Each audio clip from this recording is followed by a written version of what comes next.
Bonjour tout le monde. Dans cette vidéo, je vais vous présenter la correction de l'épreuve d'informatique, session 2019, filière PSI. Bienvenue tout le monde.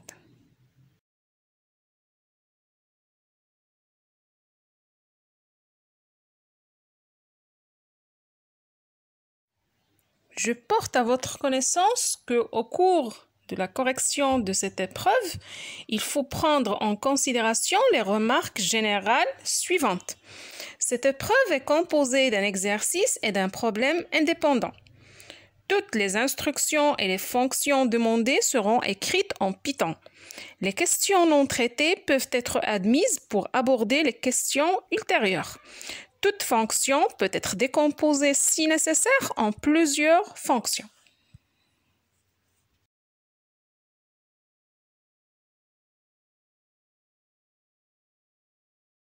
Cette vidéo s'intéresse exactement à la correction du premier exercice de ce concours et les autres parties qui restent vont être corrigées dans les vidéos prochaines.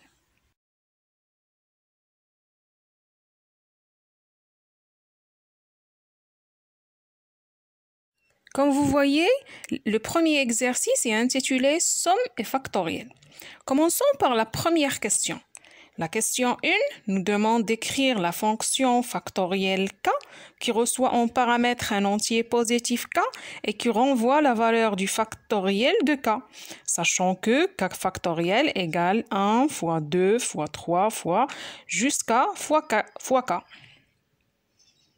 Comme exemple, la fonction factorielle 5 renvoie le nombre 120. Tout simplement parce que 5 factoriel égale 1 fois 2 fois 3 fois 4 fois 5. Et la fonction factorielle 0 renvoie le nombre 1.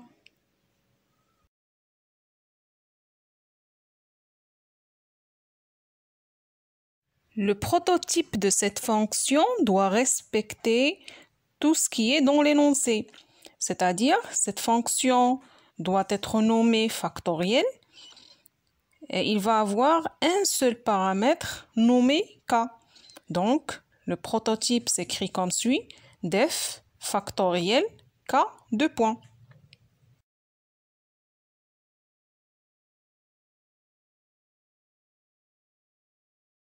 Comme vous savez, k factoriel égale 1 fois 2 fois 3 fois jusqu'à fois k. Donc, à chaque fois, on incrémente par 1. Donc, pour répondre à cette question et écrire cette fonction, on va utiliser la boucle for parce qu'on sait bien d'avance le nombre d'itérations qu'il faut faire.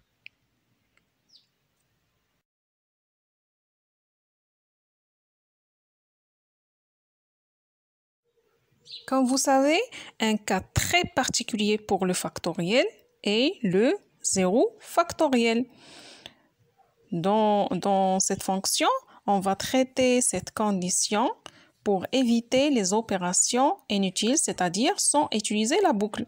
Qu'est-ce qu'on va écrire? On va écrire tout simplement if k égale 0, return 1.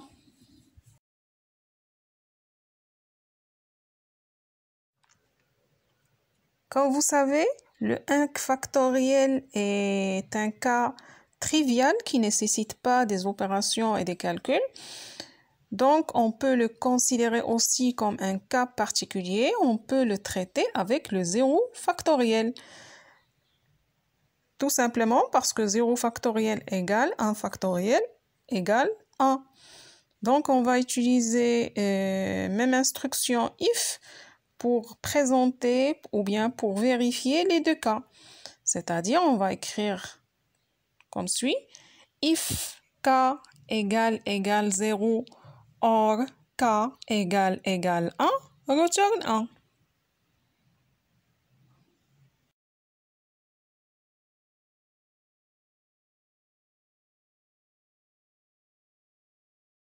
Comme vous voyez, le reste de cette fonction s'écrit comme suit. On va utiliser une variable fact initialisée par 1, fact égale à 1, for i in range de k plus 1, fact fois égale i, return fact.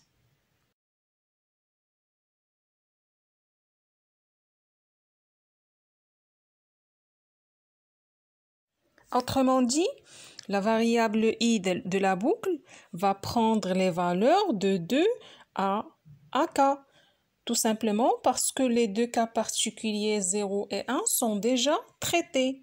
À chaque itération, la variable fact déjà initialisée par 1, parce qu'on va utiliser le produit, ça égale l'ancienne valeur de la variable fact fois i. Et à la fin de la boucle, la fonction va retourner le factoriel de k déjà stocké dans la variable fact.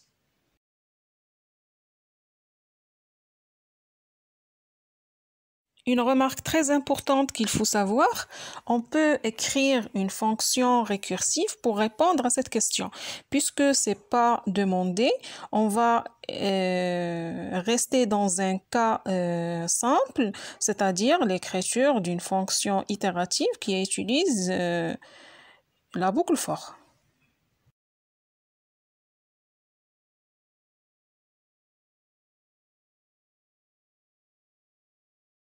La question 2 demande de déterminer la complexité de la fonction factorielle k de la première question et justifier votre réponse.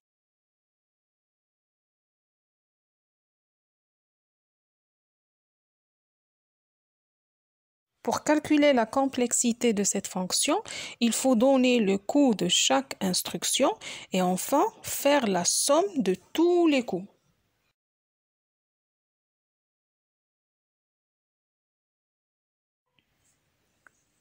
Comme vous savez, le coût d'une opération élémentaire est égal à 1. On va calculer le coût de chaque opération ou bien de chaque instruction de cette fonction. Tout d'abord, on a if condition. Le coût de cette condition égale à 1. Return 1, c'est une opération élémentaire, son coût égale à 1. Fact égale à 1, c'est une affectation, son coût égale à 1. À l'intérieur de la boucle, on a une seule instruction d'affectation, son coût égale à 1, mais il se répète qu'en moins 1 fois. Et enfin, on a return f, son coût, c'est une opération élémentaire, son coût égale à 1. Donc, pour faire la somme, on va écrire 1 plus 1 plus 1 plus k moins 1 plus 1 égale k plus 3. Donc, on peut conclure que la fonction factorielle est en grand taux de k.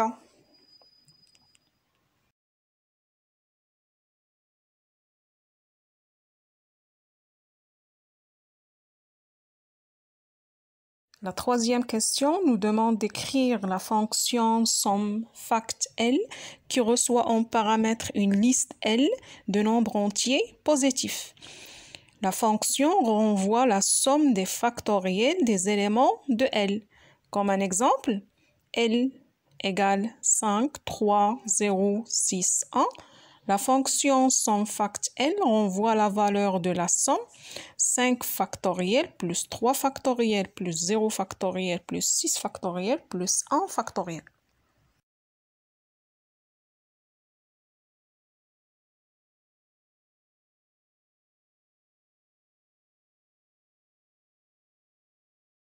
Pour répondre à cette question, on va utiliser la fonction factorielle de la question 1 pour calculer le factoriel de chacun des éléments de la liste L.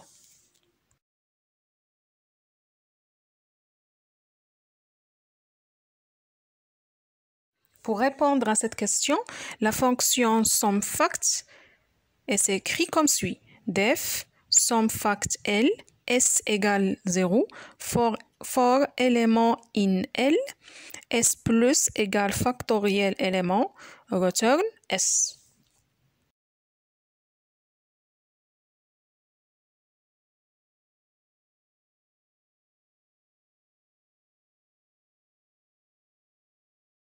Autrement dit, on va utiliser la boucle for qui permet de parcourir la liste L élément par élément. Pour cela, on va écrire for élément in L.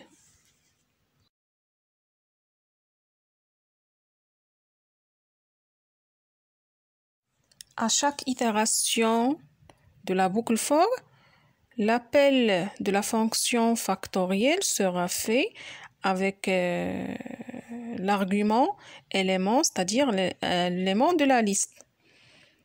Comme vous savez, d'après la question 1, le factoriel, la fonction factorielle retourne une valeur qui sera stockée dans la variable s, déjà initialisée par 0. À la fin de la boucle for, S va contenir la somme des factoriels de tous les éléments de la liste L. Et la fonction SUMFACT retourne la valeur de S.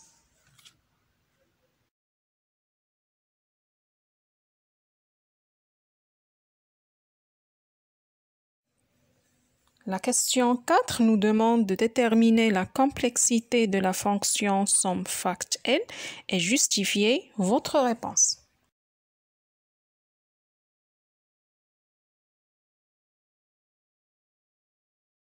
D'après la question 2, la fonction factorielle est en grand taux de cas. Si on suppose que la liste L est de taille n, le coût de l'instruction S plus égale factoriel élément à l'intérieur de la boucle est K fois N. Pour calculer la complexité de la fonction SUMFACT tout entière, on peut dire S égale à 0 est une opération élémentaire, son coût égale à 1. Et return S, aussi une opération élémentaire, son coût égale à 1. Donc, on doit calculer la somme 1 plus n fois k plus 1. On peut conclure donc que la fonction SUMFACT est en grand taux n fois k.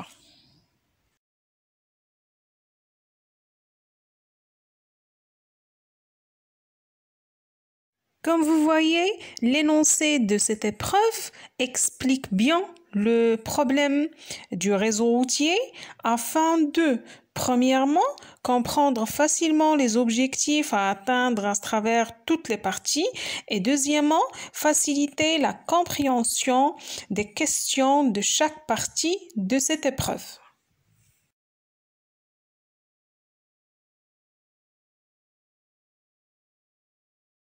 Maintenant, essayons de lire attentivement l'énoncé du problème du réseau routier.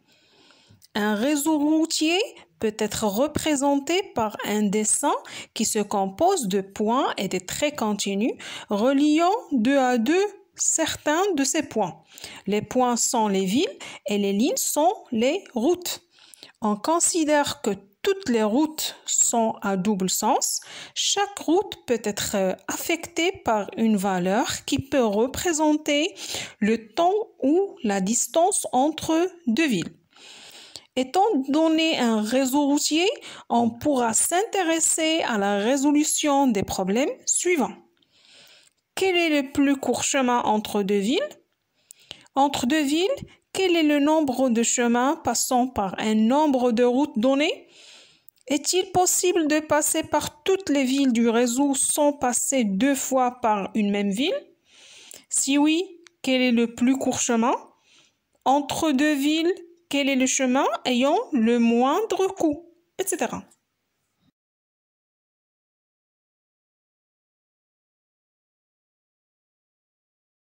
La partie 1 s'intéresse à la modélisation d'un réseau routier.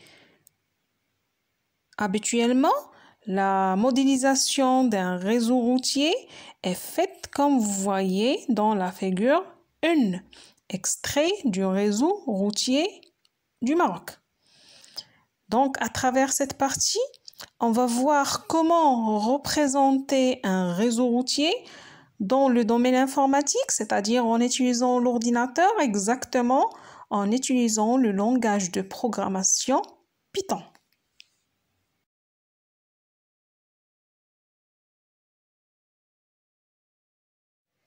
Je vais vous lire attentivement l'énoncé de la partie 1, modélisation d'un réseau routier. On considère un réseau routier composé de n villes avec n supérieur ou égal à 2. Les villes du réseau routier sont numérotées par des entiers allant de 0 à n-1. Comme vous voyez, vous avez un exemple illustratif dans la figure 2. Réseau routier composé de 15 routes et de 8 villes numérotées de 0 à 7. Pour plus de clarté, tous les exemples de ce problème seront appliqués sur le réseau routier de la figure 2.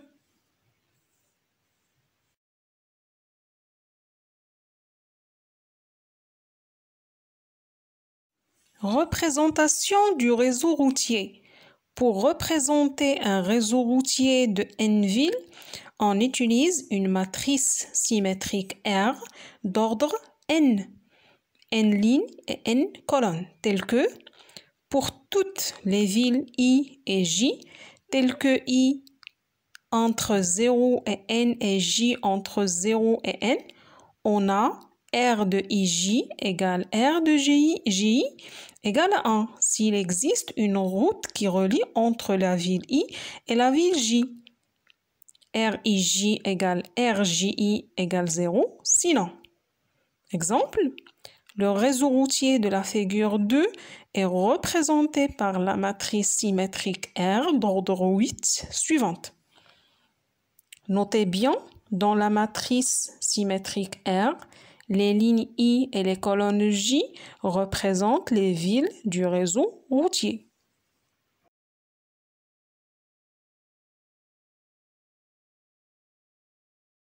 Représentation de la matrice du réseau routier en Python.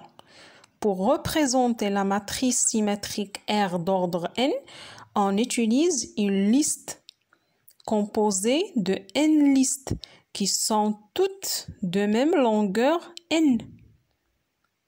Exemple, la matrice symétrique R du réseau routier de la figure 2 est représentée par la liste R composée de 8 listes de taille 8 chacune. RIJ est l'élément de R à la IM ligne et à la JM colonne. Exemple, R00 est l'élément 0 et R02 est l'élément 1.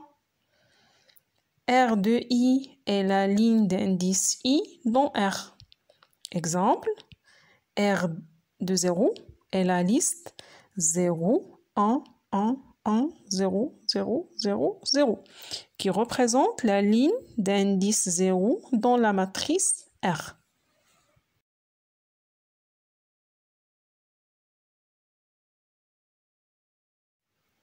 Après la lecture attentive de l'énoncé de cette partie, essayons de lire attentivement la question 1. À partir de la matrice symétrique R de la figure 2, donnez les résultats des expressions suivantes. R de 4, 2, R1, len R2 et len R.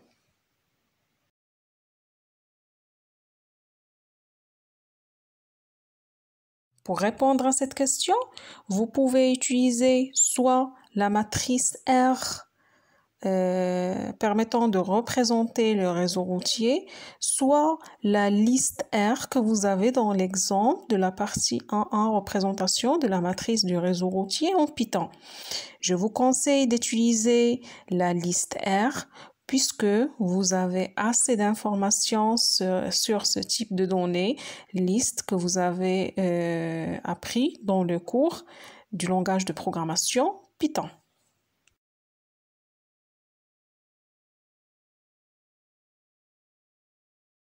D'après l'exemple de l'énoncé, R est une liste de listes, c'est-à-dire R est une liste qui va contenir des éléments. Ces éléments sont tous des listes. C'est pour cette raison qu'on dit R est une liste de listes.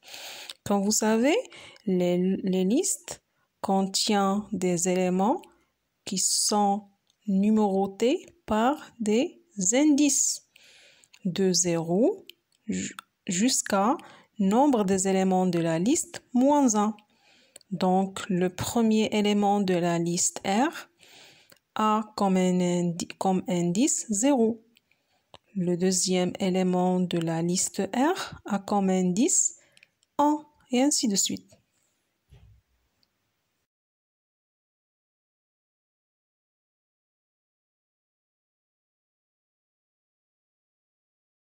Donc, R de 4, 2 est tout simplement le deuxième élément de la quatrième liste de la liste R.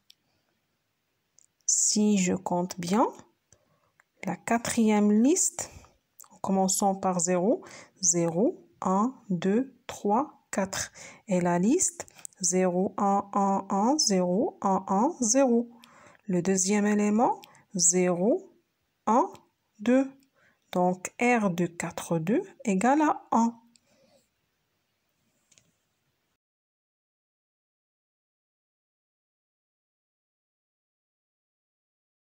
R de 1 est tout simplement la liste qui a comme indice 1 dans la liste R. Donc, c'est la liste 1, 0, 1, 0, 1, 0, 0, 0.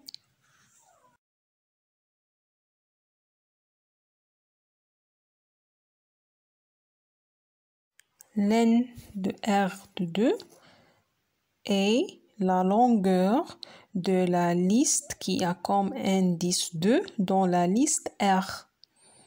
Donc, len de R de 2 égale 8. Autrement dit, len de R de 2 est tout simplement le nombre de colonnes de la matrice en question.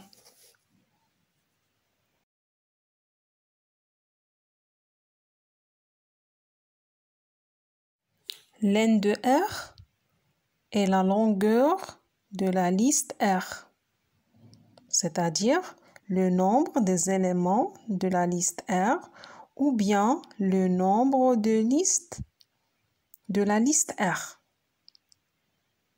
Donc, len de R égale 8. Autrement dit, len de R est tout simplement le nombre de lignes de la matrice.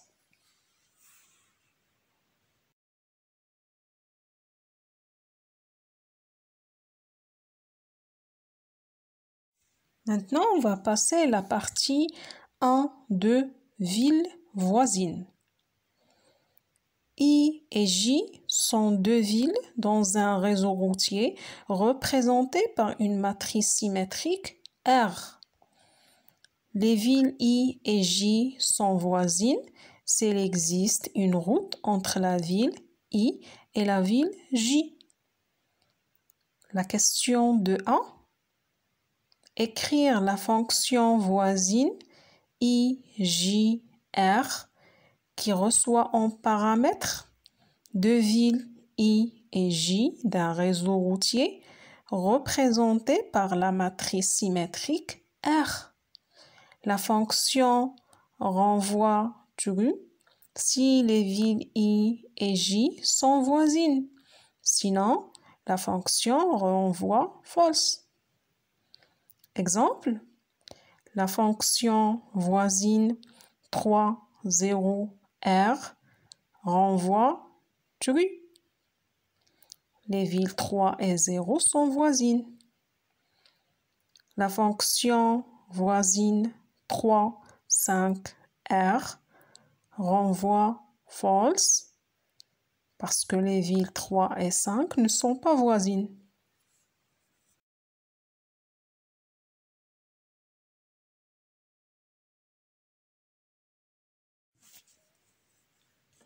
La fonction voisine sera écrite comme suit. Def voisine I, J, R, if R, I, J égale 1, return true, else return false.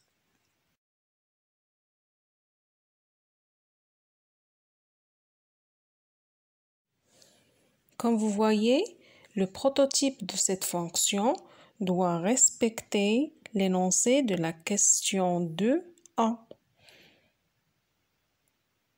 Donc, le prototype de cette fonction doit être écrit comme suit. Def voisine I, J, R, deux points. Tout simplement parce que la question demande d'écrire une fonction qui doit être nommée voisine, qui aura comme paramètres deux villes I et J et la matrice symétrique R. On suppose que R est une liste de listes déjà définie dans notre programme qui permet de représenter un réseau routier. Donc, cette fonction doit retourner true si I et J sont voisines. Autrement dit, si I et J sont voisines, R de IJ égale à 1. C'est pour cette raison que j'ai écrit if R IJ égale 1, return true. Sinon, il va retourner return false, c'est-à-dire R de IJ égale 0. Une remarque très importante qu'il faut prendre en considération, je peux écrire quand même dans la condition if R de JI égale 1, return true, else return false.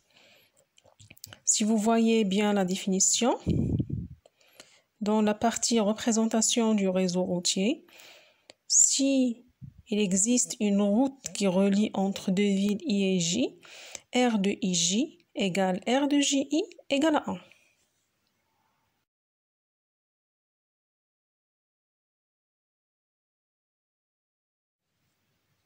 Regardons maintenant la question 2b. Écrire une fonction liste voisine IR qui reçoit en paramètre une ville I d'un réseau routier représentée par la matrice symétrique R.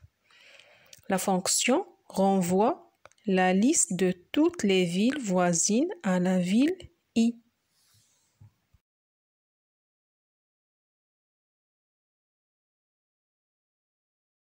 Comme exemple, la fonction liste voisine 3R renvoie la liste des villes voisines à la ville 3, c'est-à-dire elle renvoie la liste 0, 2, 4, 6, 7. Pour répondre à cette question, on peut utiliser les réponses déjà trouvées aux questions précédentes.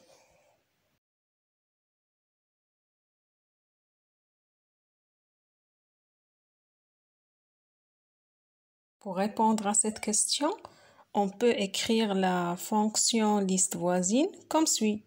Def liste voisine I R deux points L égale liste vide. For K in range len de R de I, if voisine I K R deux points L.append K, return L.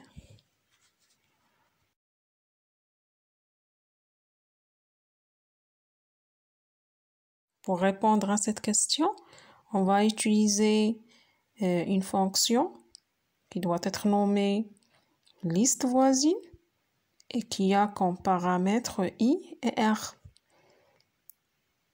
I, c'est une ville du réseau routier et R, c'est la matrice ou bien la liste permettant de représenter ce réseau routier. La fonction doit retourner une liste qui contient toutes les listes voisines à la ville I. Pour cela, on va utiliser la fonction voisine I, J, R de la question 2a.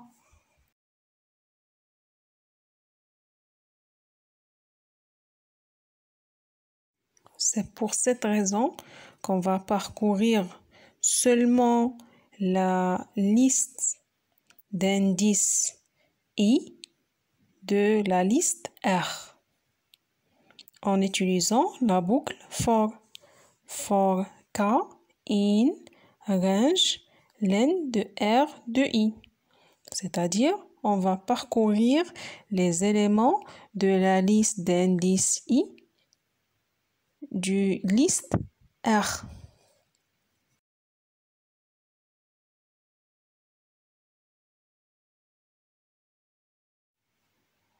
Et après, il faut tester if voisine IKR, ou bien on peut écrire if voisine IKR égale true, L.append K. L, c'est une liste initialisée au départ par une liste vide. Il va contenir à chaque fois que la condition est vérifiée l'élément K qui sera ajouté à la liste L. À la fin, la fonction va renvoyer ou bien retourner la liste L.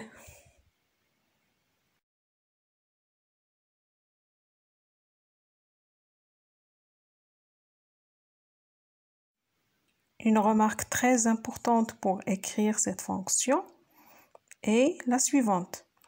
Au lieu d'écrire if voisine IKR L.append K, je peux écrire if R de IK égale 1 L.append K.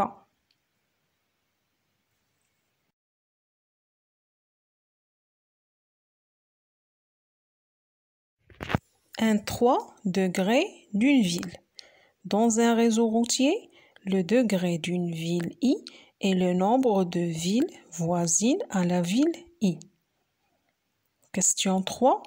Écrire la fonction degré IR qui reçoit en paramètre une ville I d'un réseau routier représenté par la matrice symétrique R. La fonction renvoie le degré de la ville I. Comme exemple, la fonction degré 3R renvoie le nombre 5 parce que la ville 3 possède 5 villes voisines. La fonction degré 0R renvoie le nombre 3 parce que la ville 0 possède 3 villes voisines. La fonction degré 2R renvoie le nombre 4 parce que la ville 2 possède 4 villes voisines.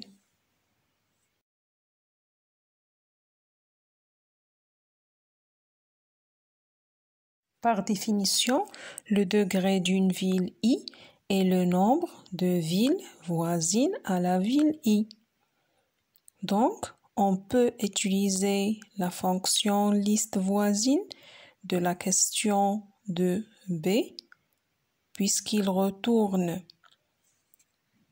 la liste des villes voisines à la ville I.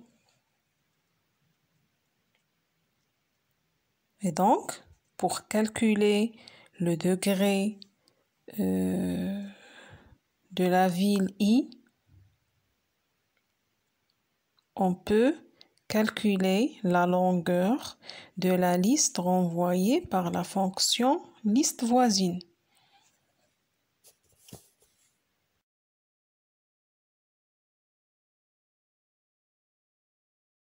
Donc, on peut écrire la fonction degré comme suit. Def degré IR de point return len de liste voisine IR.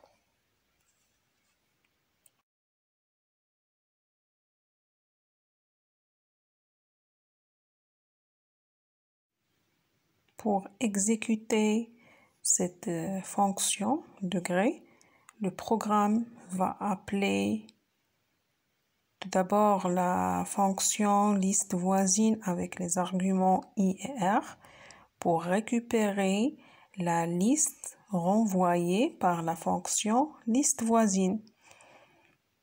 Et par la suite, len va compter le nombre des éléments de la liste renvoyée par liste voisine et la fonction degré va retourner la longueur de la liste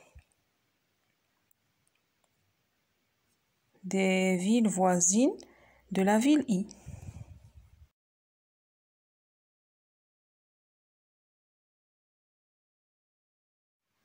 En 4. Liste des degrés des villes. Question 4. Écrire la fonction liste degré R qui reçoit en paramètre la matrice symétrique R représentant un réseau routier. La fonction renvoie une liste D contenant des tuples. Chaque tuple de D est composé de 2 éléments. Une ville du réseau routier et le degré de cette ville. Comme exemple, la fonction liste degré R renvoie la liste D suivante. D égale 0,3, 1, 3, 2, 4, 3, 5, 4, 5, 5, 3, 6, 4, 7, 3.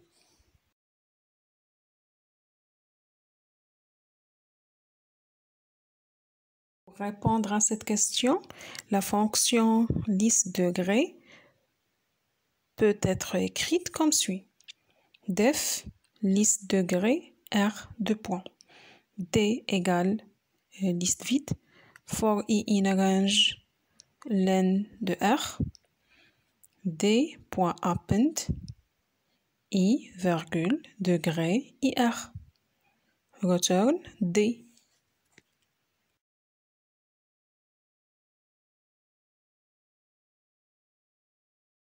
Si vous remarquez bien, pour répondre à cette question, on doit calculer le degré de chaque ville.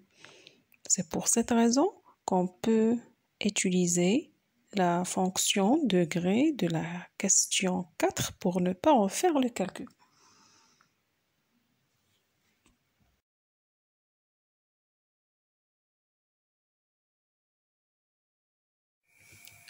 Pour cela, on va utiliser D initialement vide, c'est une liste vide, et par la suite, on va utiliser la boucle for pour parcourir la liste R élément par élément.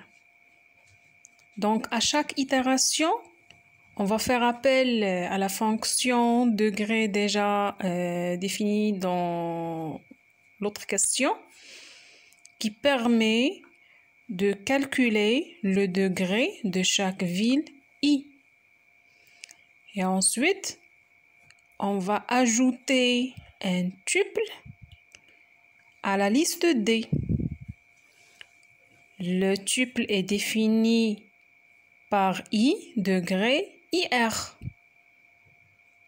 qui va être ajouté à la liste D à travers append. À la fin de la boucle for, c'est-à-dire après toutes les itérations, la fonction liste degré va retourner la liste D. Donc D va contenir les tuples, ville et degré de chaque ville.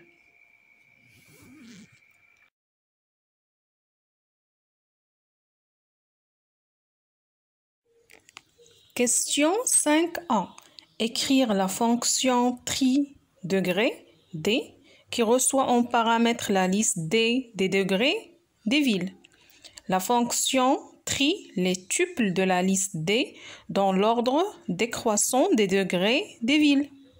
Exemple, D égale 0, 3, 1, 3, 2, 4, 3, 5, 4, 5, 5, 3, 6, 4, 7, 3.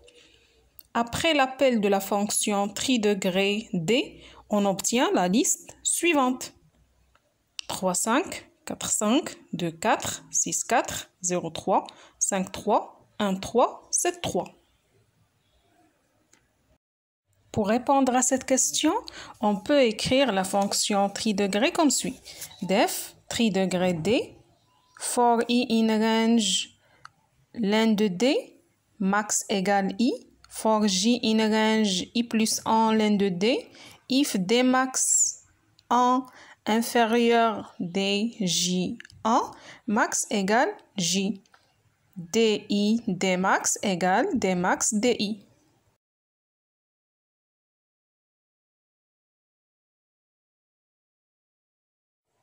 D'après la question 4, D est une liste des tuples.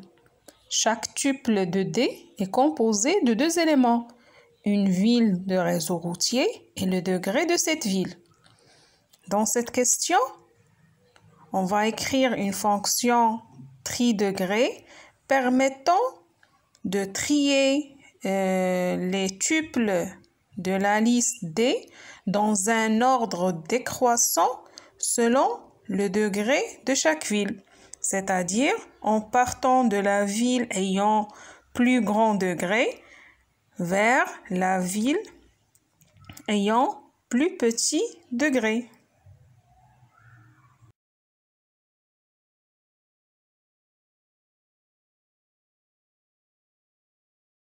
Pour cela, on va utiliser la boucle for pour parcourir les éléments de la liste D, élément par élément, c'est-à-dire tuple par tuple, comme suit. For I in range len de D.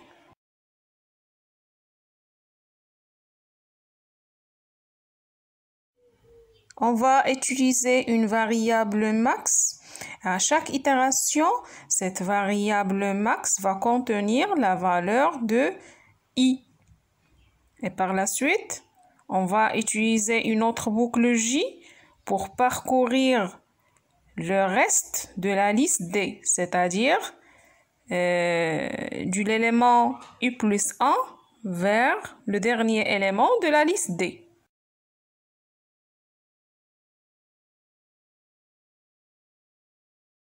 Et à chaque itération de la boucle for J, on va tester if D max 1 inférieur DJ1, max égale J. Donc, si on trouve un élément dans le reste de la liste D, c'est-à-dire de I plus 1 vers la fin, qui est supérieur à D max 1, max va contenir la valeur de J. Et à la fin de la boucle J, on va effectuer une permutation entre D de I et D max.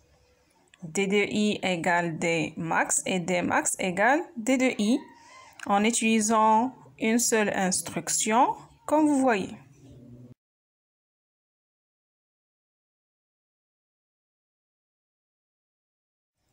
Notez bien que D max 1 et DJ1 sont utilisés pour comparer seulement les degrés des villes. Tout simplement parce que D est une liste de tuples, les degrés existent dans l'élément d'indice 1 de chaque tuple.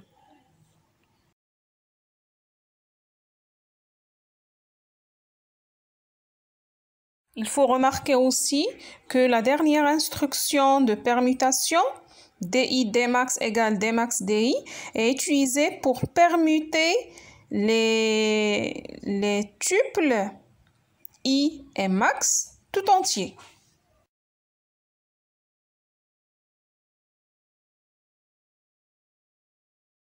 Question 5b. Écrire la fonction trivial R qui reçoit en paramètre la matrice symétrique R représentant un réseau routier. La fonction renvoie la liste des villes triées dans l'ordre décroissant des degrés des villes. Exemple, la fonction trivial R renvoie la liste des villes triées dans l'ordre décroissant des degrés. 3, 4, 2, 6, 0, 5, 1, 7.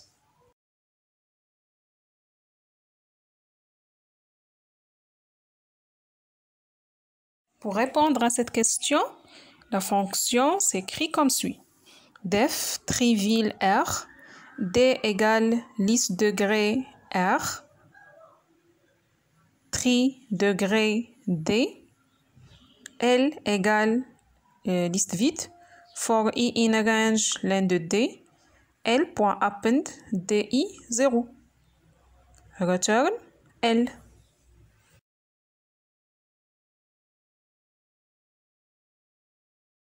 Comme vous voyez, cette fonction trivial a comme paramètre R.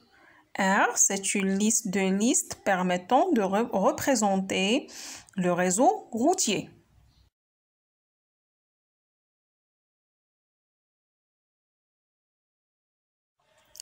Tout d'abord, il faut appeler la fonction liste degré de la question 4 qui a comme paramètre la liste R et qui va renvoyer une liste D des tuples.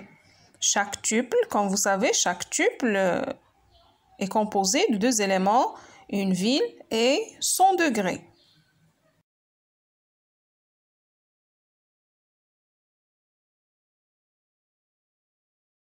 Ensuite, il faut appeler la fonction tri degré de la question 5a qui permet de trier les tuples de la liste D dans l'ordre décroissant des degrés de ville.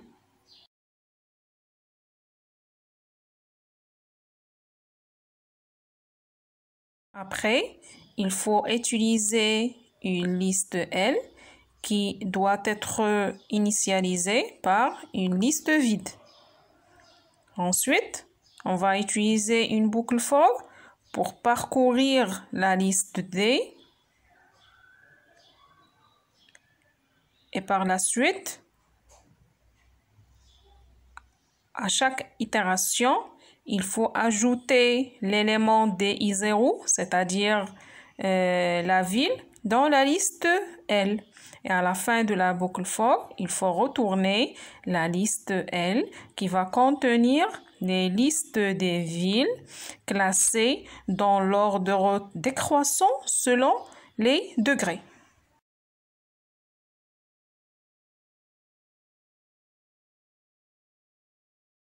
Partie 2. Coloration optimale des villes d'un réseau routier. Une coloration des villes du réseau routier est une affectation de couleurs à chaque ville, de façon à ce que deux villes voisines soient affectées par deux couleurs différentes. Le nombre minimum de couleurs nécessaire pour colorier un réseau routier est appelé nombre chromatique. La recherche du nombre chromatique est une question qui intervient dans beaucoup de problèmes concrets. L'établissement d'emploi du temps, la gestion de ressources partagées, la compilation dans l'utilisation efficace des registres, etc. On cherche à construire une liste C qui contiendra les couleurs des villes. Ces couleurs seront représentées par des entiers strictement positifs. Chaque élément CK contiendra la couleur de la ville K du réseau routier. Pour construire la liste C des couleurs, on propose d'utiliser un algorithme appelé algorithme de Glouton. C'est un algorithme couramment utilisé dans la résolution de ce genre de problème, afin d'obtenir des résolutions optimales. Principe de l'algorithme de Glouton. V est la liste des villes triées dans l'ordre décroissant des degrés des villes. C est une liste de même taille que V initialisée par des zéros. Pour toute ville K de V, C de K, première couleur non utilisée par les villes voisines à la ville K. Retournez la liste C.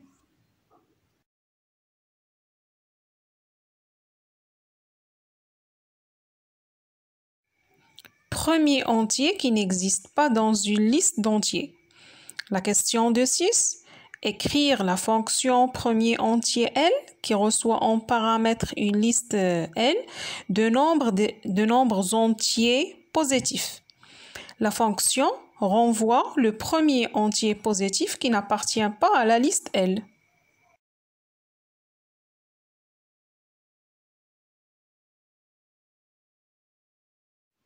Exemple, la fonction premier entier 003101000 renvoie le nombre 2.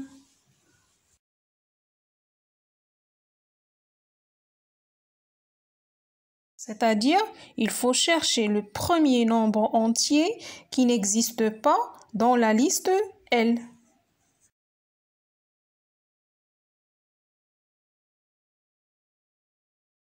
Cela, on va utiliser une variable qui va prendre à chaque fois une valeur comprise entre 1 et n.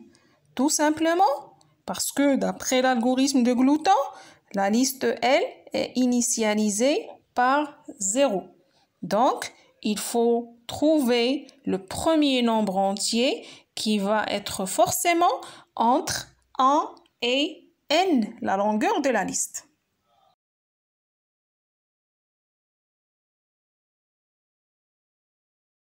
Il faut tester l'existence de cette valeur dans la liste. Si cette valeur n'existe pas, donc la fonction va retourner cette valeur qui ça sera le premier nombre entier qui n'existe pas dans la liste. Sinon, il faut passer pour tester l'existence des autres valeurs dans la liste.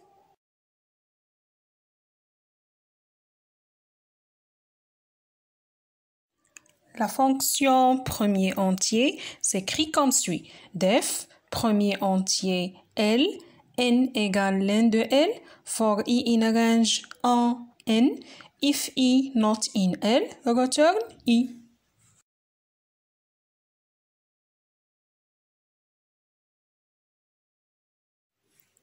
Liste des couleurs des villes voisines à une ville. La question de 7. Écrire la fonction couleur voisine K, C, R qui reçoit en paramètre une ville K d'un réseau routier représentée par la matrice symétrique R et la liste C des couleurs des villes du réseau. La fonction renvoie la liste des C de I telle que I est une ville voisine à la ville K.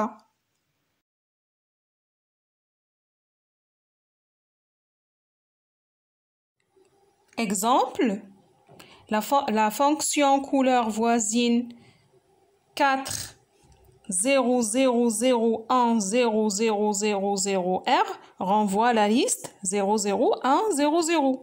La fonction couleur voisine 2 0001200R renvoie la liste 0012.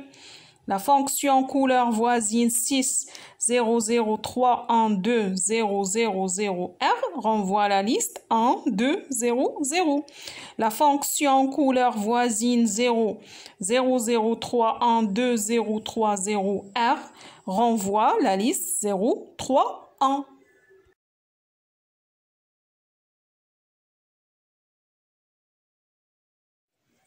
La fonction couleur voisine s'écrit comme suit. Def, couleur voisine, K, C, R. E égale liste vide. For I in range len de C. If voisine K, I, R. E.append C de I. Return E.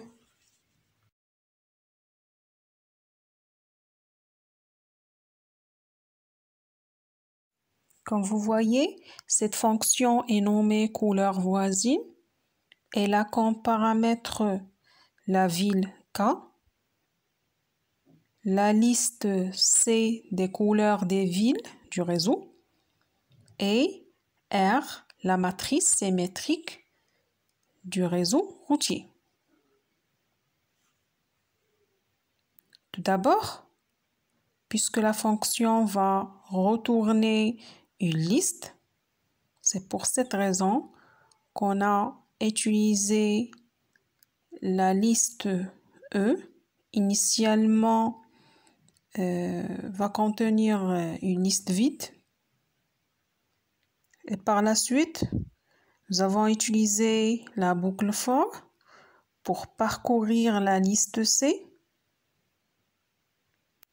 Si I et K sont voisines, c'est-à-dire on va utiliser la fonction voisine déjà prédéfinie dans les questions précédentes. Si cette condition est vérifiée, donc on va ajouter la valeur C de I à la liste E. À la fin de la boucle for, la fonction va retourner la liste E.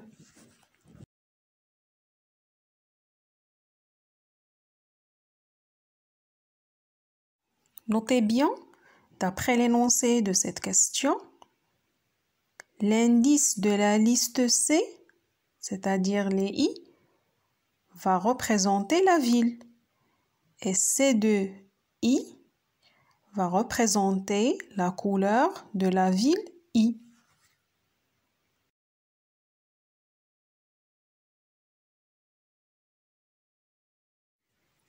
Coloration des villes. La question de 8. Écrire la fonction couleur ville de R qui reçoit en paramètre la matrice symétrique R représentant un réseau routier. La fonction renvoie la liste C des couleurs des villes en utilisant le principe de glouton cité ci-dessus.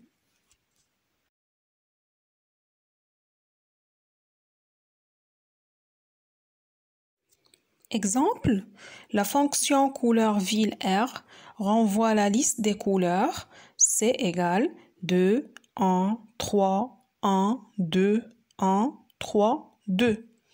Dans cette liste C, les villes 0, 4 et 7 ont la même couleur 2. Les villes 1, 3, 5 ont la même couleur 1. Les villes 2 et 6 ont la même couleur 3. Notez bien, dans cet exemple, le nombre chromatique est 3.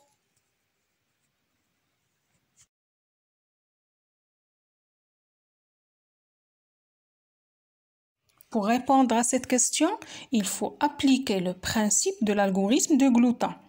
Tout d'abord, V est la liste des villes triées dans l'ordre décroissant des degrés des villes. Il faut récupérer la liste V en utilisant la fonction tri-ville. C est une liste de même taille que V initialisée par des zéros. Donc, il faut utiliser une liste C qui doit être initialisée par des zéros. Pour toute ville K de V, C de K, c'est quoi? C'est la première couleur non utilisée par les villes voisines à la ville K. Et enfin, retourner la liste C.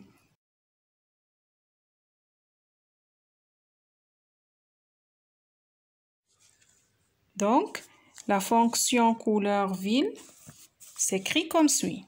Def couleur ville R, V égale tri-ville R, C égale 0 fois len de V, for K in V, CV égale couleur voisine K, C, R, PE égale premier entier C, V, CK égale PE. Return C.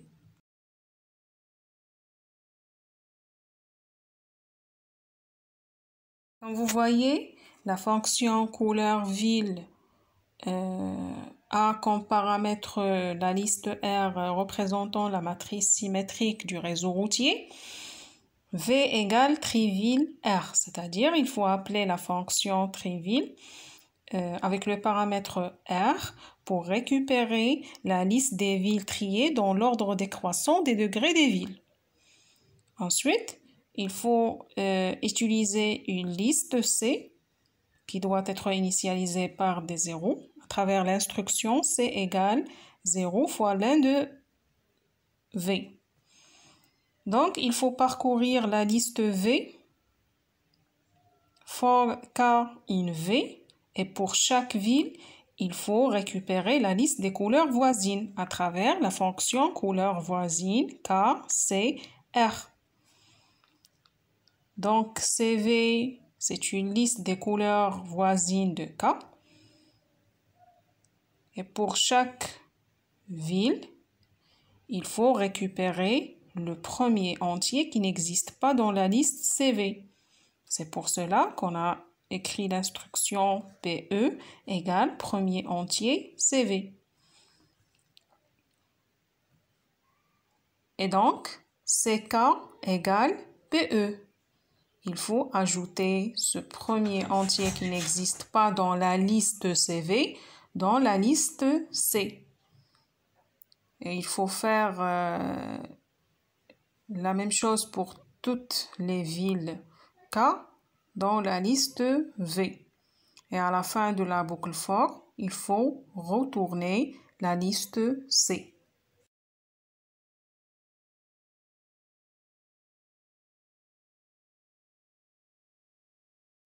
« 3.9. Chemin entre deux villes. Dans un réseau routier, un chemin est un tuple T qui contient des villes du réseau et qui satisfait les deux conditions suivantes. C1, le tuple T contient au moins deux villes du réseau routier. C2, deux villes consécutives dont T sont voisines. Exemple, le tuple 2, 0, 1, 4, 3 est un chemin entre la ville 2 et la ville 3 composé de 4 routes. Le tuple 7, 6, 4, 5, 6, 3, 4 est un chemin entre la ville 7 et la ville 4 composé de 6 routes. Le tuple 3, 1, 4, 7 n'est pas un chemin.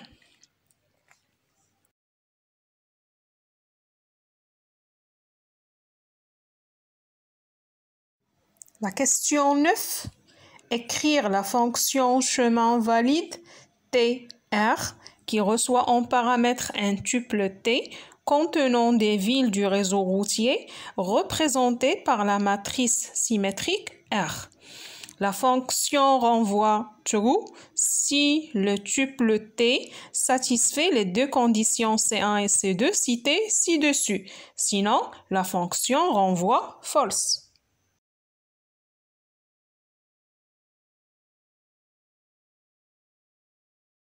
D'après l'énoncé, le tuple T est un chemin. Pour qu'il soit un chemin valide, il faut que le tuple T doit satisfaire les deux conditions suivantes. La condition 1, comme vous voyez, le tuple T contient au moins deux villes du réseau routier. La condition 2, deux villes consécutives dont T sont voisines.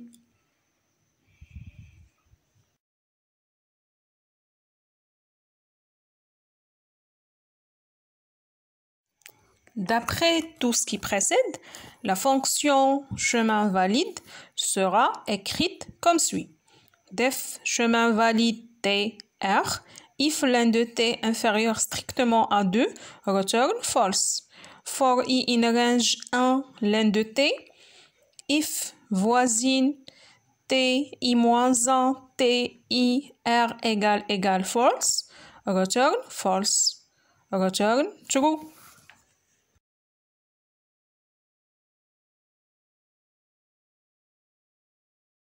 Donc, comme vous voyez, la condition if l'un de T inférieur strictement à 2 return false vérifie la condition C1. Et le reste de cette fonction vérifie la condition C2.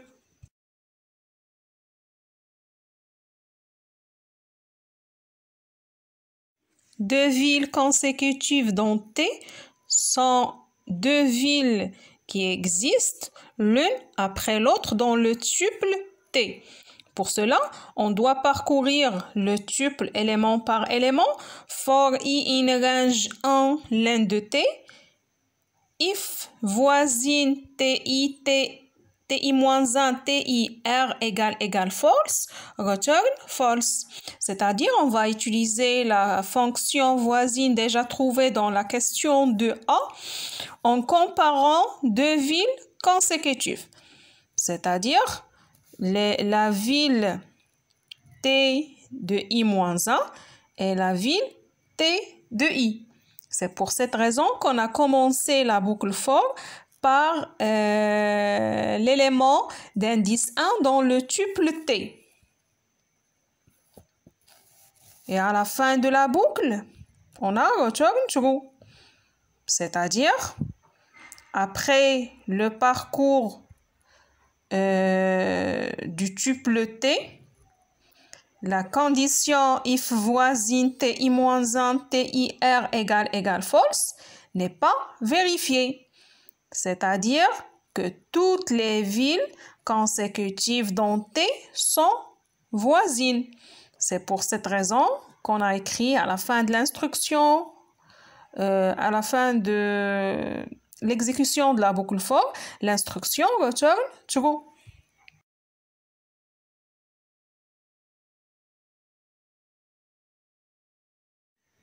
Trois 10 chemin simple entre deux villes.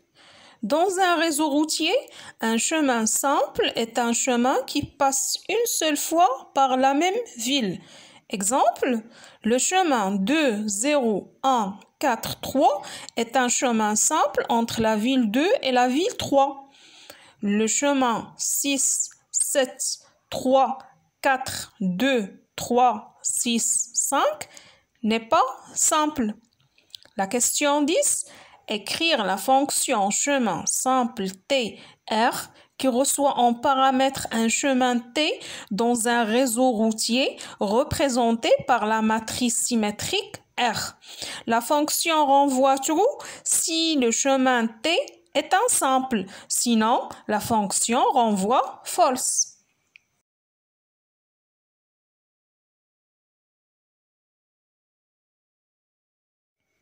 Une remarque très importante pour écrire cette fonction, il faut réfléchir tout d'abord au chemin qui n'existe pas dans le réseau routier. Et ça, c'est un cas particulier du chemin. Donc, on doit vérifier tout d'abord, est-ce que le chemin qu'on veut vérifier, est-ce qu'il s'agit d'un chemin valide ou non? Donc, on peut utiliser la fonction chemin valide, la question 9. Et comme vous savez, il faut traiter les cas particuliers au départ pour éviter l'exécution des instructions qui va ralentir le programme inutilement.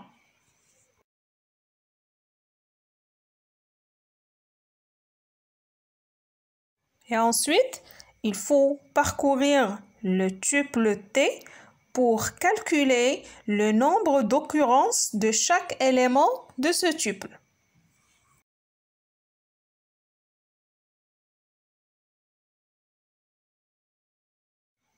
D'après tout ce qui précède, la fonction chemin simple s'écrit comme suit. Def chemin simple TR, if chemin valide TR égale false, return false. For x in T, if T.count x not égal 1, return false, return true.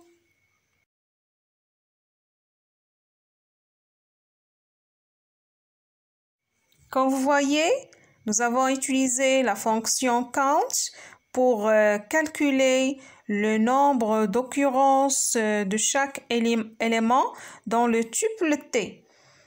Donc, si l'élément se répète plusieurs fois, la fonction va retourner false.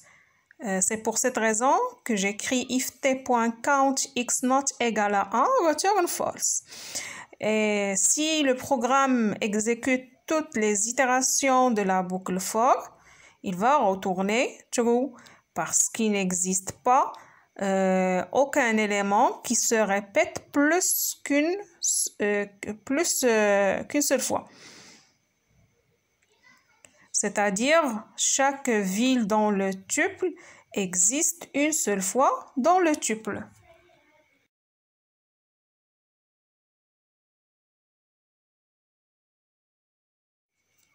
3. 11. Plus court chemin entre deux villes. On suppose que la fonction liste chemin i, j, r reçoit en paramètres deux villes i et j d'un réseau routier représenté par la matrice symétrique R. Cette fonction renvoie une liste qui contient tous les chemins simples entre la ville i et la ville j. Exemple, la fonction liste chemin 1, 5, R renvoie la liste de tous les chemins simples entre les villes 1 et 5.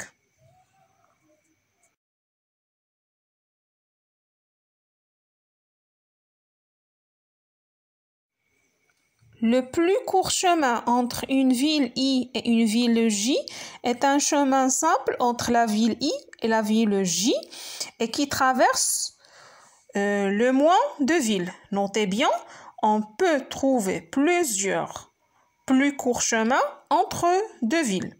La question 11, écrire la fonction PC chemin I, J, R qui reçoit en paramètres deux villes I et J d'un réseau routier représenté par la matrice symétrique R. Cette fonction renvoie la liste de tous les plus courts chemins entre la ville I et la ville J. Exemple, la fonction PC chemin 07R renvoie la liste 0, 3, 7. La fonction PC chemin 71R renvoie la liste 7301, 7321, 7341, 7541, 7641.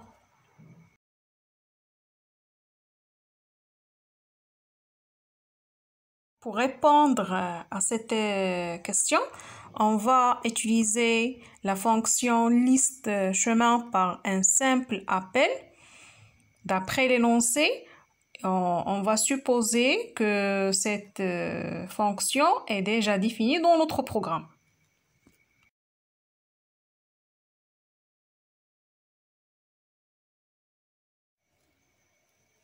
Comme vous voyez, la fonction liste chemin renvoie une liste qui contient tous les chemins simples entre la ville I et la ville J. Donc, pour écrire la fonction PC chemin, on va extraire à partir de la liste renvoyée par la fonction liste chemin tous les plus courts chemins entre la ville I et la ville J.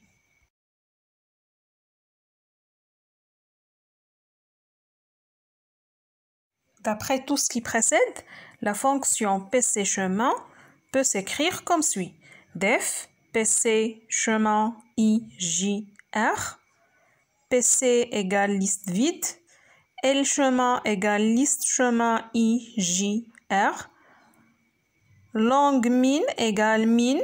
Len de x for x in L chemin. For L in L chemin, if len de L égale long min, pc.append L, return PC.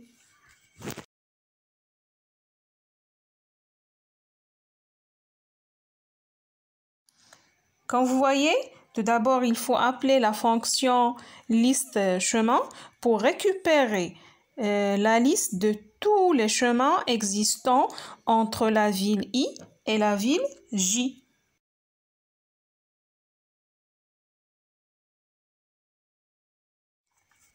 D'après l'énoncé, liste chemin renvoie la liste de tous les chemins existants entre deux villes I et J.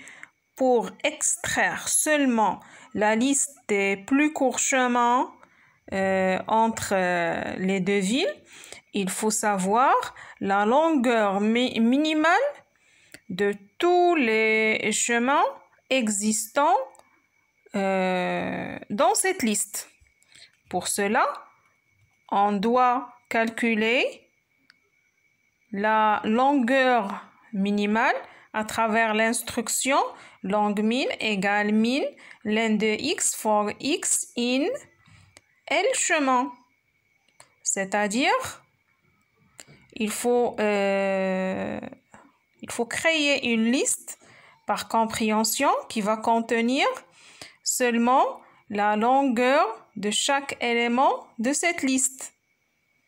Et par la suite, on doit appliquer la fonction min sur cette liste pour récupérer la longueur minimale.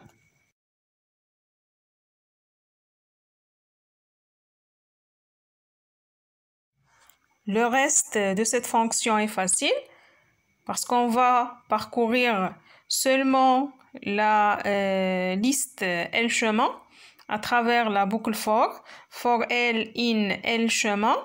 Si la longueur de chaque élément de cette liste égale la longueur minimale, if len de L égale long min. Donc, on va ajouter l'élément L à la liste PC. Et à la fin de la boucle for, il faut renvoyer cette liste PC qui contient la liste de tous les plus courts chemins entre la ville I et la ville J.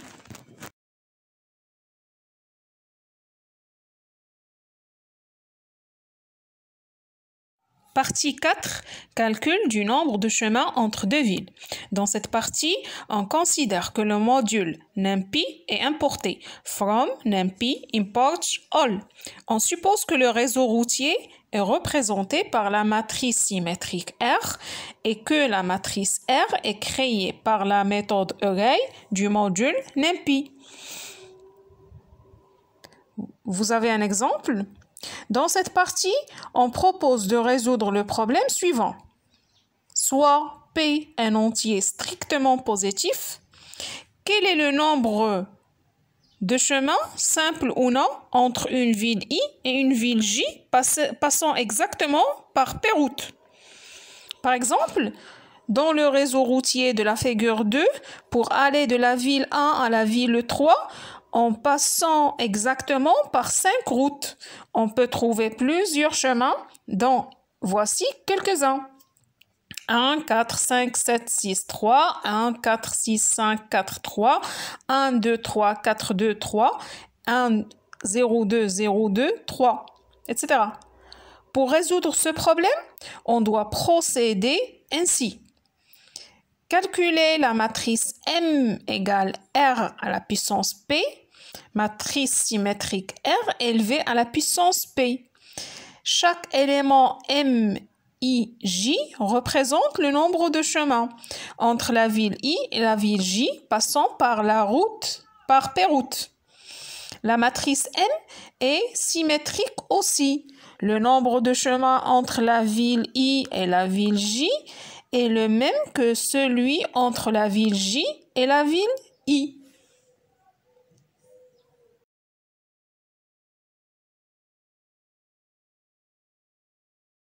Par exemple, entre la ville 1 et la ville 7, il y a 0 chemin qui passe exactement par 2 routes dans la matrice M égale R carré.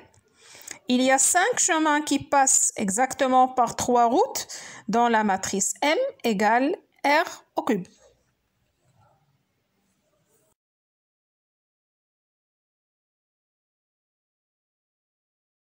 Produit matriciel. Rappel, on considère la matrice A de M lignes et N colonnes et la matrice B de N lignes et P colonnes. En effectuant le produit matriciel de A et B, on obtient la matrice C de M lignes et P colonnes, sachant que les coefficients de la matrice C sont calculés par la formule suivante. CIJ égale sommation K égale 0 à N-1 AIK fois BKJ.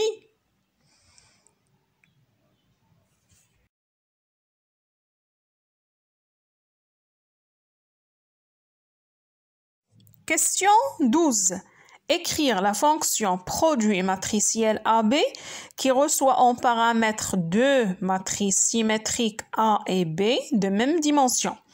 La fonction calcule et renvoie une nouvelle matrice symétrique C qui contient le produit matriciel de A et B. La fonction doit économiser le temps de calcul en calculant une seule fois les coefficients symétriques dans la matrice C.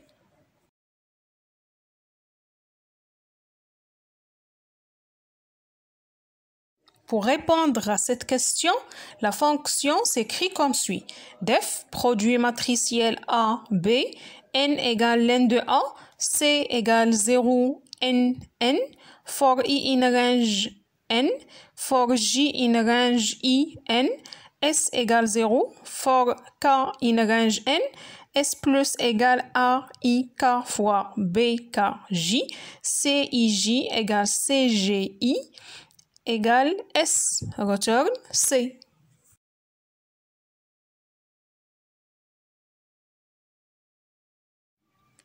L'objectif de cette fonction est le calcul du produit matriciel des deux matrices A et B. Le résultat sera stocké dans une nouvelle matrice C. D'après l'énoncé, la matrice A et B ont même dimension. Forcément, C, la nouvelle matrice C, aura une dimension même que A et B. C'est pour cette raison qu'on a écrit n égale len de n pour récupérer la dimension de la matrice A et C égale 0 n n. L'objectif de cette instruction est d'initialiser la matrice C par des zéros, puisqu'on a déjà supposé que notre programme a importé la bibliothèque NumPy à travers l'instruction from NumPy import all.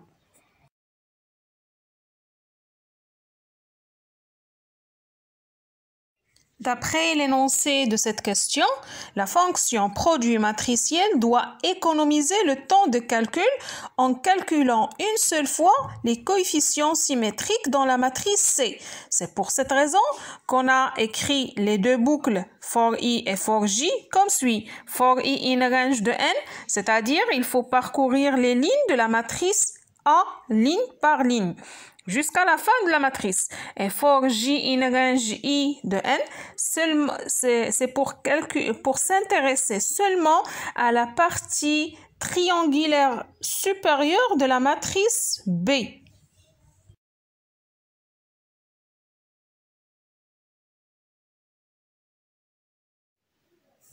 S est une variable initialisée par 0. Il sera utilisé pour stocker le calcul des coefficients de la matrice C, comme vous avez dans le rappel du calcul du produit matriciel.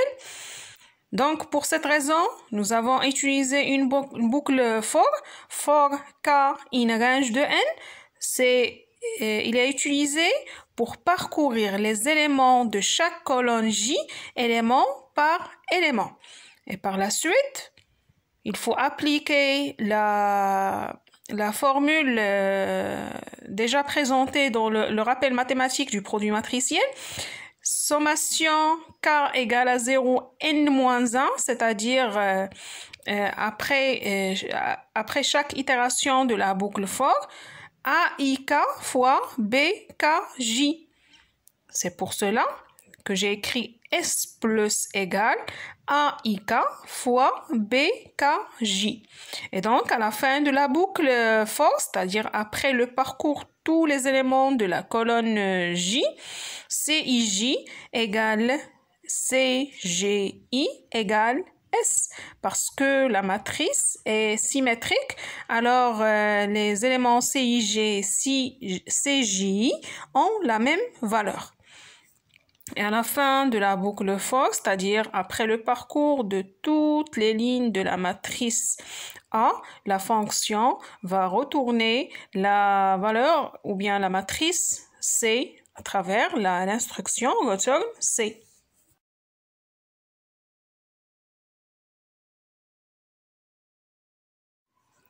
Quatre. 13. Calcul de la puissance par exponentiation rapide. Lorsqu'il s'agit d'une matrice carrée, le calcul de la puissance devient crucial. L'exponentiation rapide est un algorithme qui permet de minimiser le nombre de multiplications effectuées dans le calcul de la puissance. Pour calculer x à la puissance n, le principe de l'exponentiation rapide est le suivant. Si n égale à 1, alors x à la puissance n égale x. Si n est pair, alors x à la puissance 1 égale x à la puissance 2, le tout à la puissance n sur 2. Si n est impair, alors x à la puissance n égale x fois x carré, le tout à la puissance n-1 sur 2.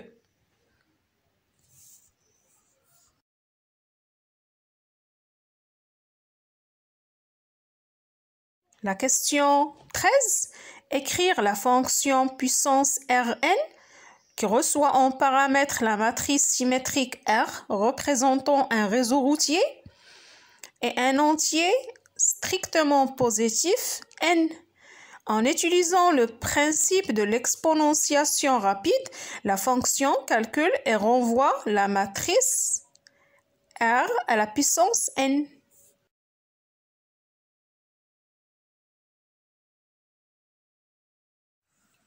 La fonction puissance s'écrit comme suit, def puissance Rn, if n égale 1, return R, elif n mod 2 égale 0, return puissance produit matriciel Rn divisé entière sur 2, else return produit matriciel R puissance produit matriciel RR n-1 sur 2.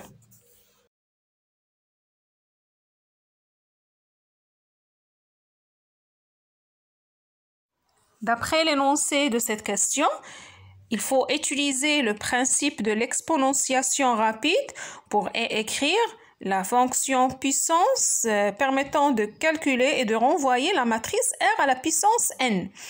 Donc, d'après le principe de l'exponentiation rapide, 3 cas à distinguer. Si n égale à 1, si n est pair et si n est impair.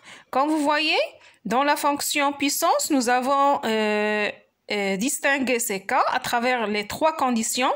If n égale 1, if n mod 2 égale à 0 pour vérifier que n est pair et le dernier cas pour vérifier que n est impair.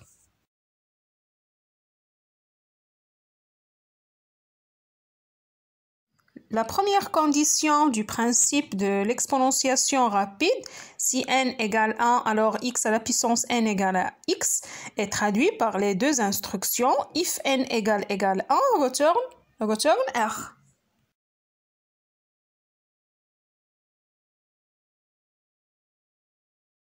La deuxième condition, si n est pair, alors x à la puissance n égale x carré, le tout à la puissance n sur 2.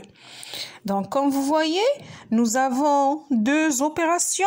L'opération du produit matriciel, x fois x, qui donne x carré, et la puissance pour mettre en puissance le résultat à n sur 2.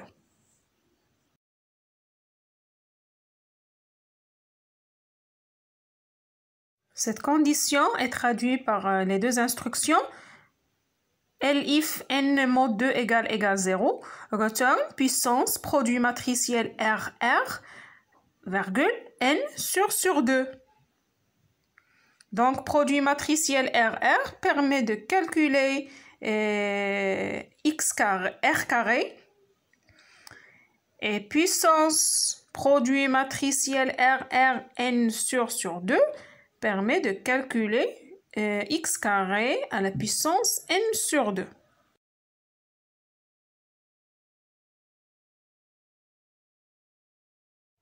La troisième condition, si n est impair, alors x à la puissance n égale x fois x carré à la puissance n moins 1 sur 2.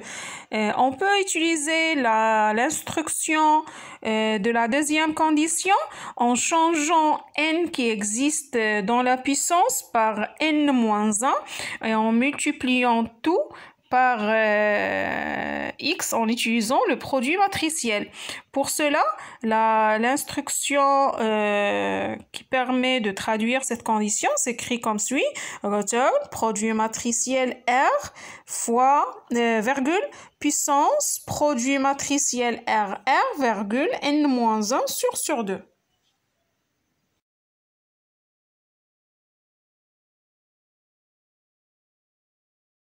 Notez bien, pour écrire cette fonction puissance, on peut utiliser 3 if n égale à 1, if n mod 2 égale à 0, if n mod 2 différent de 0, ou bien en utilisant la structure de notre cas if, else. La première structure s'appelle une structure sélective simple et la deuxième structure de notre cas s'appelle une structure alternative imbriquée. Dans une plus grande majorité de problèmes, il est conseillé d'utiliser la structure alternative qui a une importance pour optimiser le temps de calcul de notre programme.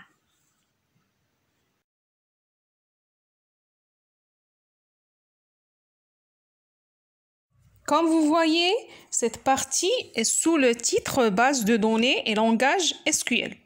Tout d'abord, on doit lire attentivement l'énoncé de cette partie avant de passer aux questions.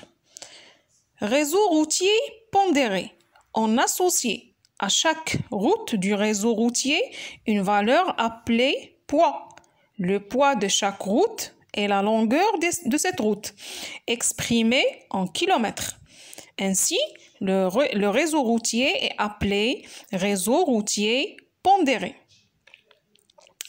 La figure 3 contient un réseau routier pondéré par les longueurs des routes en kilomètres. Le coût d'un chemin. Dans un réseau routier pondéré, le coût d'un chemin est égal à la somme des poids des routes qui composent ce chemin. Exemple, dans le réseau routier pondéré de la figure 3, le coût du chemin 1036 est 460, égale 120 plus 250 plus 90. Dans cette partie, on propose de manipuler le réseau routier pondéré par une base de données composée de deux tables, la table ville et la table chemin. Comme vous voyez, la table ville contient les champs code de type entier, nom de type texte, couleur de type entier. La table chemin contient les champs suivants. Chemin de type texte, nom NB route de type entier, coût de type réel, ville de départ de type entier, ville arrivée type entier.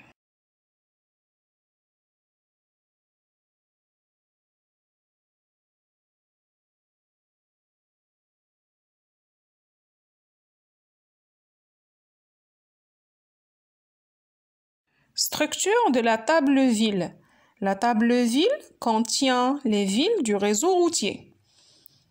Le champ code contient les entiers 0, 1, 2, 3 jusqu'à n-1, sachant que n est le nombre de villes dans le réseau routier. Chaque entier représente une seule ville du réseau routier. Le champ nom contient les noms des villes. Le champ couleur contient des entiers strictement positifs qui représentent les couleurs des villes. Comme vous voyez des exemples d'enregistrement dans la table ville. Par exemple, code 0, nom Agadir, couleur 2. L'exemple 2, code 1, nom Essaouira, couleur 1. Et bien d'autres exemples. Structure de la table chemin.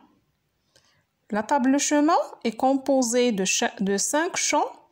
Le champ chemin contient tous les champs simples qui existent entre les villes du réseau routier. Chaque chemin est représenté par une chaîne de caractères qui contient les villes du chemin séparées par le caractère tiré. Exemple, la chaîne 1-0-3-6 représente le chemin 1, 0, 3, 6. Le champ NB-route contient le nombre de routes pour chaque chemin. Le champ coût contient les coûts des chemins. Le champ ville-départ contient le code de la ville de départ de chaque chemin. Et le champ ville-arrivée contient le code de la ville d'arrivée de chaque chemin. Comme vous voyez des exemples d'enregistrement dans la table chemin, voyons le premier enregistrement. Chemin 0-1, NB route 1, coût 120, ville départ 0, ville d'arrivée 1. Et bien d'autres exemples.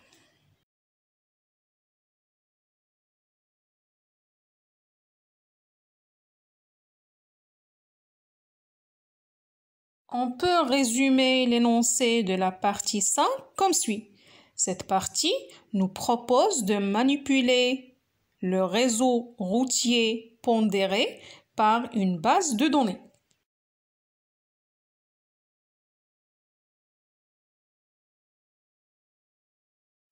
Pour cela, l'énoncé de cette partie nous propose l'utilisation de 2 tables, la table ville et la table chemin. La table ville contient 3 champs, code, nom, couleur. Et la table chemin contient 5 champs, chemin, NB route, coût, ville départ et ville d'arrivée.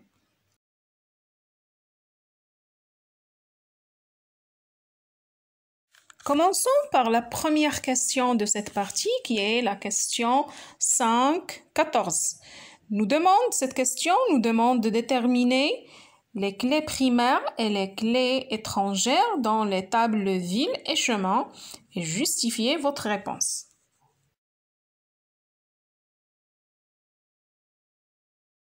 Pour cela, on doit revenir à l'énoncé de cette partie pour extraire quelques informations qui sont utiles pour répondre à cette question. Commençons par la table ville. Si vous voyez bien l'explication de la structure de la table ville, exactement le premier tiré, on peut répondre facilement à la première question. Donc, le premier tiré nous dit que le champ code contient les entiers 0, 1, 2, 3 jusqu'à n-1, sachant que n est le nombre de villes dans le réseau routier. Cette phrase est très importante pour répondre à cette question. Chaque entier représente une seule ville du réseau routier.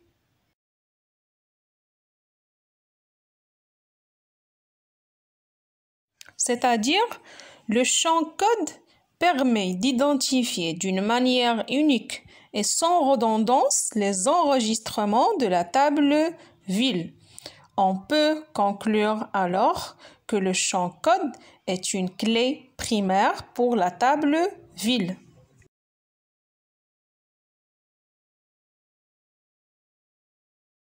Une remarque très importante qu'il faut savoir. on peut poser la question, pourquoi pas choisir le champ non comme une clé primaire de la table ville?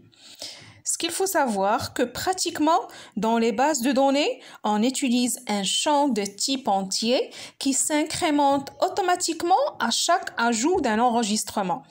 Comme ça, la manipulation de cette clé sera facile par la suite, d'où l'utilisation d'un entier ou bien d'un code de type entier pour identifier d'une manière unique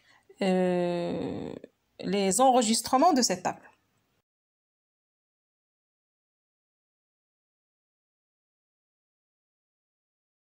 Passons maintenant à la table chemin. Si vous voyez bien exactement dans les exemples d'enregistrement dans la table chemin, le champ chemin permet d'identifier d'une manière unique et sans redondance les enregistrements de la table. Donc, on peut dire que le champ chemin est une clé primaire de la table chemin.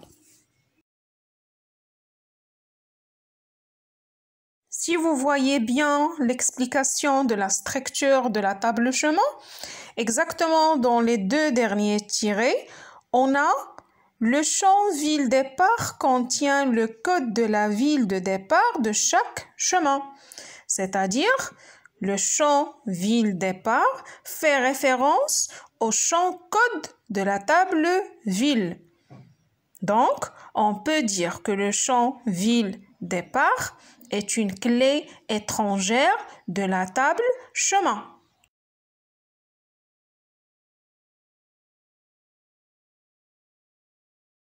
Et en plus, on a le champ ville arrivée contient le code de la ville d'arrivée de champ chemin, c'est-à-dire le champ ville arrivée fait référence au champ code de la table ville. Donc, on peut conclure que le champ ville arrivée est aussi une clé étrangère de la table chemin.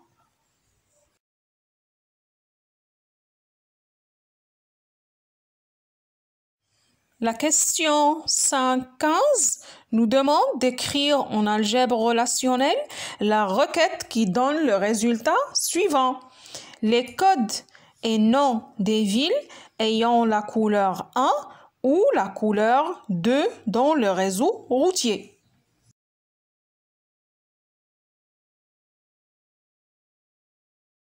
Pour répondre à cette question, on va utiliser la table ville seulement.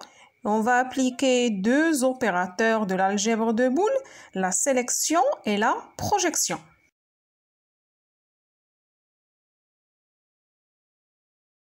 Par définition, la sélection consiste à ne retenir que les enregistrements vérifiant une condition donnée. Dans notre cas, la condition qu'il doit être vérifiée est la suivante, couleur égale à 1 ou couleur égale à 2.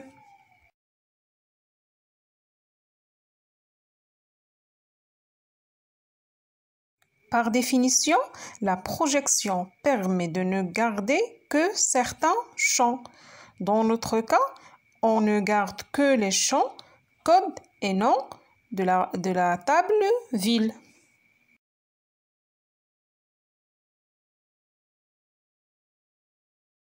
D'après tout ce qui précède, la réponse à cette question s'écrit comme suit. Pi, code, virgule, nom, sigma, ville, couleur égale 1, or, couleur égale 2.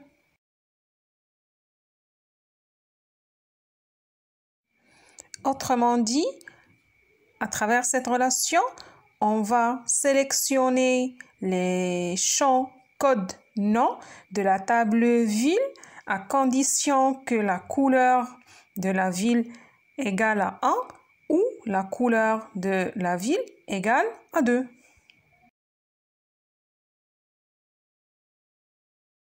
Les autres questions nous demandent d'écrire en langage SQL les requêtes qui donnent les résultats suivants. La question 5.16 nous demande d'écrire une requête qui donne le nombre de routes dans le réseau routier.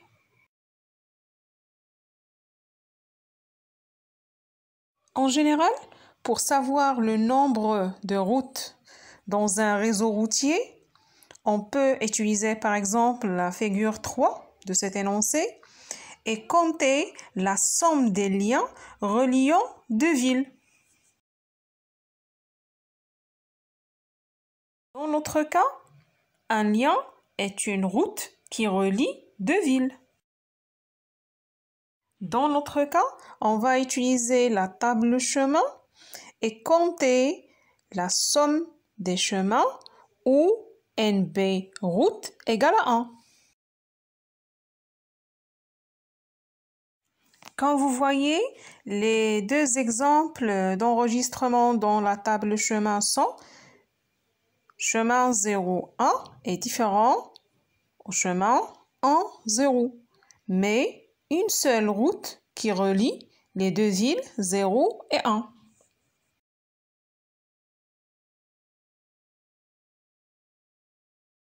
Donc, pour répondre à cette question, la requête s'écrit comme suit. Select sum NB route sur 2 from chemin where NB route égale à 1.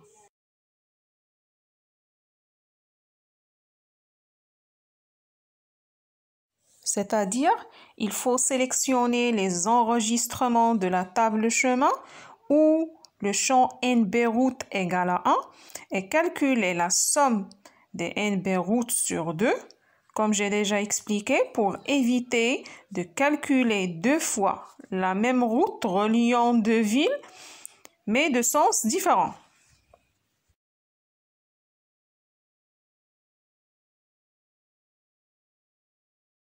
La question 5.17 nous demande d'écrire une requête qui permet de calculer le nombre chromatique du réseau routier.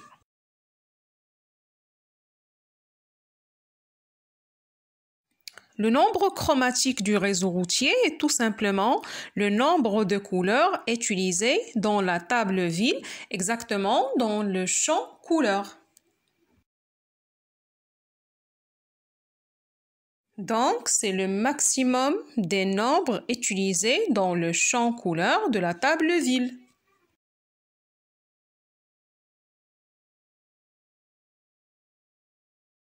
D'après tout ce qui précède, pour répondre à cette question, la requête s'écrit comme suit. Select max couleur from ville.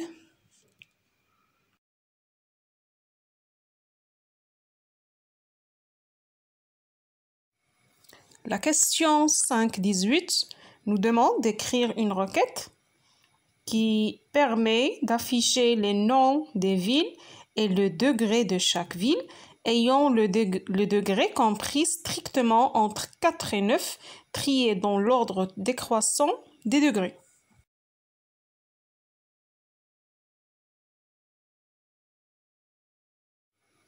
Le degré d'une ville est tout simplement le nombre des routes permettant de lier cette ville aux autres villes.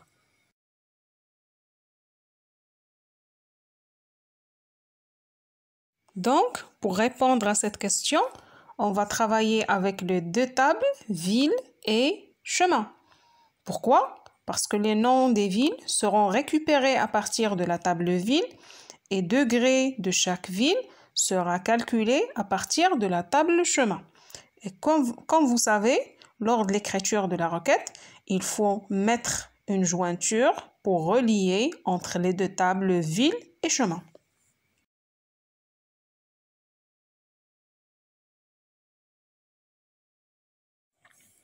Pour relier entre les deux tables, ville et chemin, il faut mettre la condition du jointure suivante.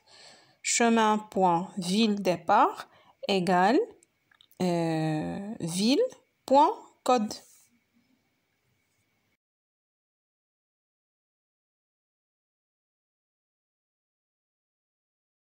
Pour arriver à mieux comprendre la réponse à cette question, il faut voir les exemples d'enregistrement dans la table chemin. C'est-à-dire, il faut laisser les deux champs, ville départ et NB route, à condition que NB route égale à 1, c'est-à-dire laisser les chemins de longueur 1 ou bien les chemins qui permettent de relier deux villes seulement.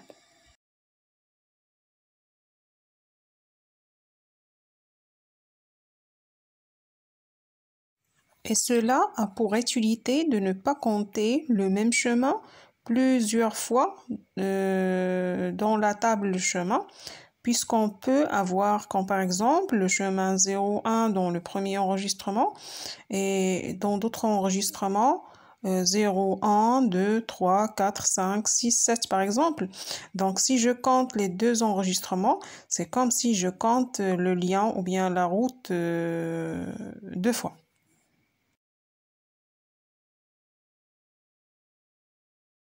Et après, il faut mettre un regroupement sur les villes de départ en comptant la somme des enregistrements obtenus pour chaque ville de départ en utilisant bien sûr la fonction count.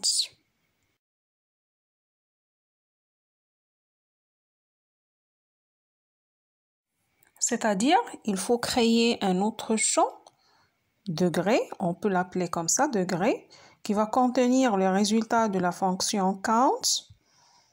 Et ensuite, pour chaque ville, il faut tester que le degré doit compris entre 4 et 9.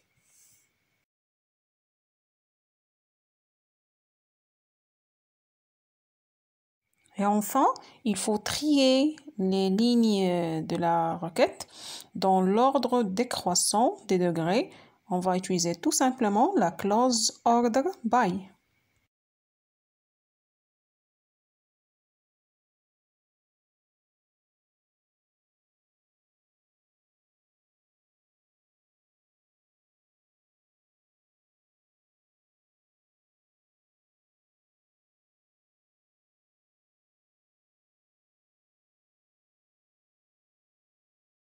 D'après tout ce qui précède, la requête sera écrite comme suit. Select v.nom count étoile as degré from ville V chemin C where v.code égale c.ville départ and c.nb route égale 1. Group by c.ville départ having degré between 4 and 9 order by degré des.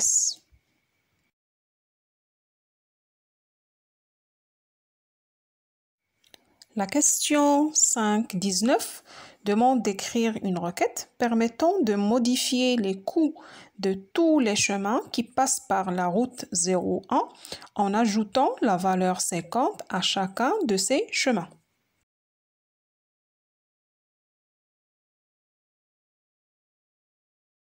Pour répondre à cette question, on va utiliser la table chemin seulement, puisqu'on veut modifier les coûts de tous les chemins en passant par la route 01.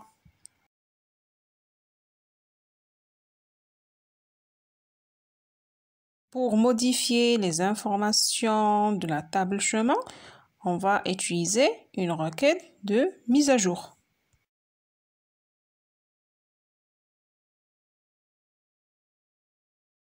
Comme vous savez, il faut respecter la structure générale d'une requête de mise à jour qui est comme suit.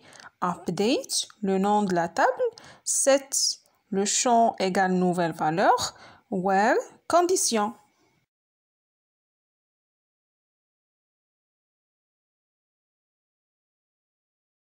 Donc, pour répondre à cette question, la requête sera écrite comme suit. Update, chemin, set, coût égale coût plus 50, where, chemin, like, pourcentage, 0-1, pourcentage.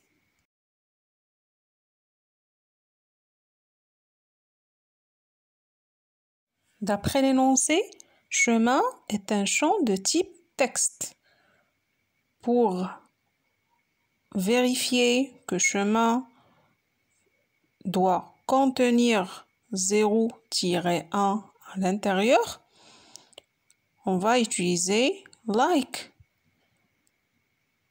Comme vous voyez, where, chemin, like, pourcentage 0-1 pourcentage. Le premier symbole pourcentage remplace les caractères qui vient juste avant 0,1. Et le deuxième symbole pourcentage remplace les caractères qui viennent juste après 0,1.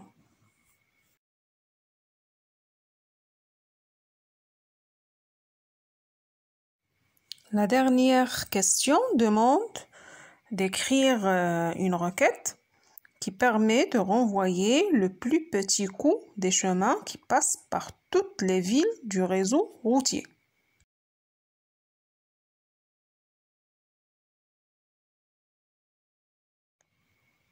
Pour répondre à cette question, on doit utiliser les deux tables chemin et ville. Et pour obtenir la plus petite valeur d'un champ, on va utiliser la fonction min.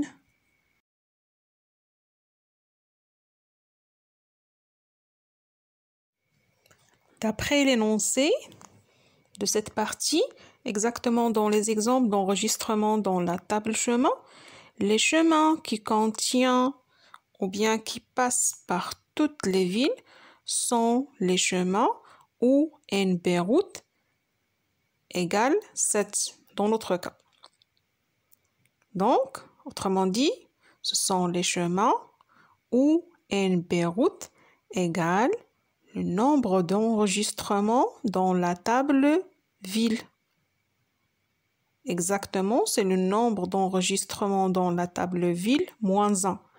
Parce que le code de la première ville égale à 0.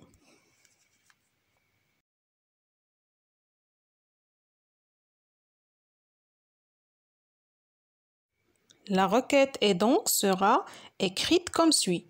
Select min coût from chemin where NB route égale select count étoile from ville moins 1.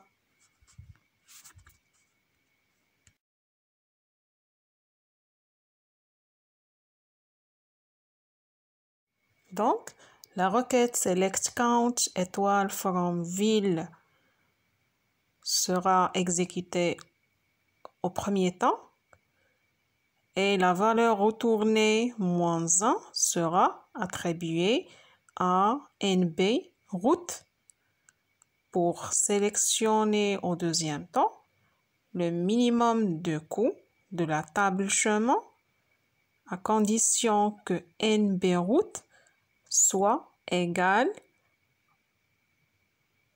au nombre de villes dans la table ville.